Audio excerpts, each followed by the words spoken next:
leilão de imóvel. Isso. É muito difícil lidar com esses clientes? É um pouco, porque tem diversos clientes. Eu atuo tanto clientes que são investidores, como clientes que buscam um leilão de imóvel para fazer a sua primeira moradia. Então, são objetivos diferentes, são desejos diferentes, são pessoas diferentes. E é um pouco complicado, só que uma vez que você tem uma reunião e você acerta os objetivos e as características do imóvel, tende a facilitar. Aham. E qual que é a diferença de... Você já contou um pouco a diferença entre modalidades dos leilões, que são leilões judiciais e leilões extrajudiciais? O leilão judicial, a maior diferença é do processo e que tem a figura de um juiz. E o extrajudicial não tem um processo e não tem a figura de um juiz. Isso facilita? Depende. Ah, O leilão judicial, ele é em termos seguro, porque você tem um processo judicial, você tem o apoio do judiciário, só que, em contrapartida, ele tende a ser mais moroso. Agora, o extrajudicial, ele tende a ser mais rápido, porque não tem toda uma burocracia, só que, se você tiver qualquer problema para fazer a emissão para ocupar esse imóvel, você precisa entrar com o processo.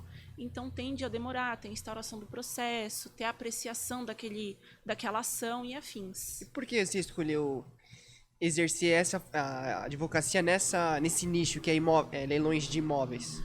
Você viu uma Ó, oportunidade e falou, nossa, dá pra ter uma grande oportunidade ali de crescimento ou até de financeiro. sim, é uma área que hoje em dia ela não é muito divulgada. Eu, por exemplo, na minha faculdade, eu não aprendi nada de leilão na faculdade, eu aprendi mais na prática. Entendi. Mas eu acho que é uma área sensacional. Primeiro, ela é pouco divulgada. Segundo, são descontos agressivos em cima da casa. E se você se especializar nesse nicho, você cura uma dor do investidor ou da Claro. pessoa que busca uma moradia. Tem poucas pessoas hoje fazendo esse Sim, tipo de serviço. esse serviço especializado, sim. Esse. Porque tem muitas pessoas que pagam de guru da internet, guru da arrematação, e quando dá uma bucha muito grande não sabe para o que fazer e para onde ir. Caramba. E qual é a maior vantagem de comprar um imóvel De leilão? de leilão? Por quê? Eu não sei se é muito diferente. Por exemplo, eu trabalhava com carro.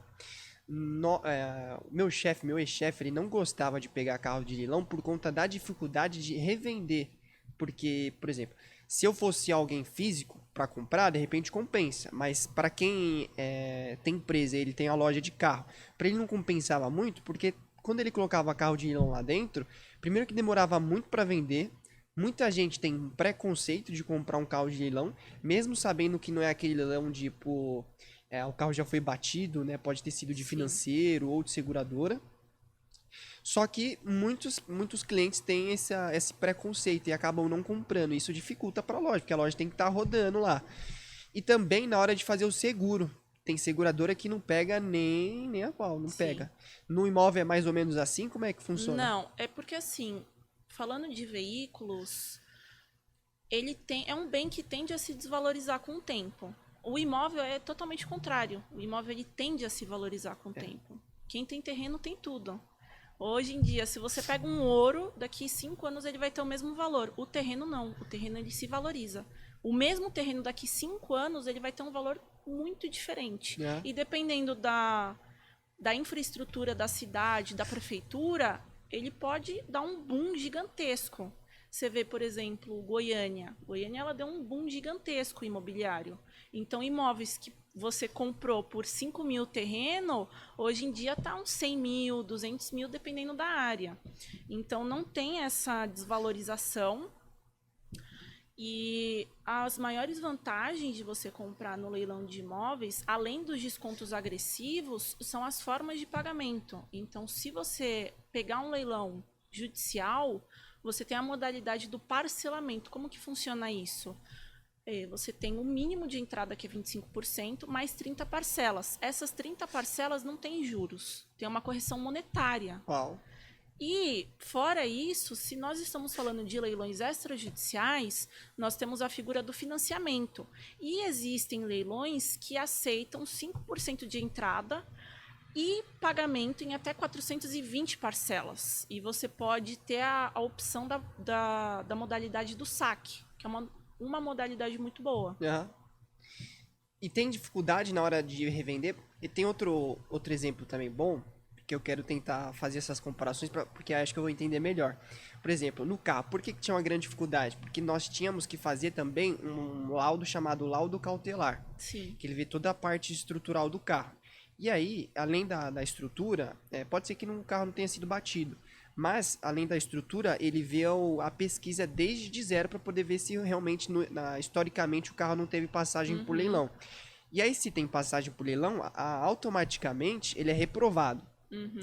E todo cliente que vai comprar um carro, ele pede, tem o laudo cautelar? E a gente tem que mostrar se é aprovado ou não, se tem alguma restrição ou não. E aí, quando tá reprovado, que aí também começa a história do cliente não querer. No Sim. imóvel é mais ou menos parecido. Existe algum laudo, algum documento? Então, quando você entra para o procedimento do imóvel de leilão, não tem esse impeditivo de você fazer a revenda desse imóvel. E ele também não desvaloriza só pelo simples fato de ser de leilão. O que acontece? Existe sim um laudo, que é o laudo feito por um perito, isso se tratando de leilão judicial. No extrajudicial não existe esse laudo.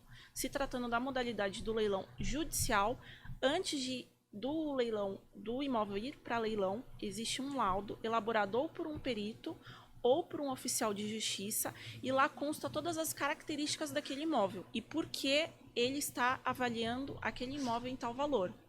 Com esse laudo, é importante você já tem as características do imóvel, alguma irregularidade que pode existir e afins.